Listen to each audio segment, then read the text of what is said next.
tomto dvojminútovom videu vám vysvetlím, čo presne menopauza je a prečo k nej dochádza. Dúfajme, že vám to umožní pochopiť viac o tom, a čo môžete očakávať. Počas tohto videa sa snažím poskytnúť krátke vysvetlenie menopauzy. Môžem použiť slová, ktoré nepoznáte. Pamätajte, že ak máte akékoľvek obavy o svoje zdravie, obráťte sa na odborníka v oblasti zdravotnej starostlivosti. Poprvé, menopauza je úplne normálna fáza života ženy. Ide o veľkú zmenu a stane sa to vtedy, keď sa vám menštruácia zastaví aspoň na 1 rok v dôsledku straty funkcie vaječníkov. Môže to byť prirodzené, alebo sa to môže stať, ak boli vaječníky poškodené v dôsledku špecifických liečebných postupov, ako je chemoterapia, radioterapia alebo chirurgický zákrok, alebo v dôsledku iných zdravotných stavov. Menopauza sa zvyčajne vyskytuje vo veku 45 až 55 rokov a tu v Spojenom kráľovstve je priemer 51. Menopauza je prírodzená vec, ktorá sa stáva, keď žena starne.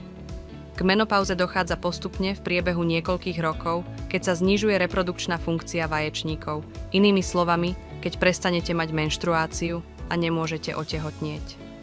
Tým chcem povedať, že počet vajíčok vo vaječníkoch sa znižuje a to spôsobuje posun hormónov. Rodíme sa s určitým počtom vajíčok vo vaječníkoch a tento počet sa od narodenia začína znižovať a od 40. roku života rapidne klesá. Napriek tomu, že priemerný vek je 51 rokov, existujú také veci ako predčasná menopauza, skorá menopauza a neskorá menopauza. Popísal som to v inom videu. Vaječníky produkujú 3 typy hormónov: estrogén, progesterón a testosterón. Tieto hormóny hovoria nášmu telu, aby robili rôzne veci. V perimenopauze sa množstvo týchto hormónov mení a nakoniec klesá. Ich menej môže spôsobiť rôzne účinky na naše telo a môže viesť k niektorým obzvlášť zložitým príznakom. Každý z týchto hormónov robí iné veci.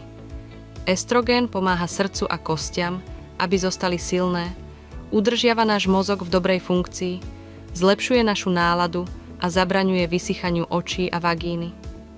Progesterón spôsobuje, že maternicová výstelka sa zhrubne a potom sa zbaví, keď máme menštruáciu, a pomáha s naším spánkom a náladou.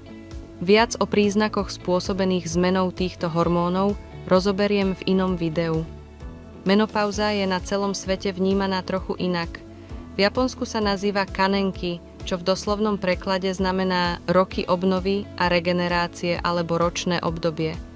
Myslím, že je to báječný pohľad a naznačuje, že menopauza je čas v živote ženy na zastavenie, zhodnotenie a obnovenie pre zdravšiu budúcnosť.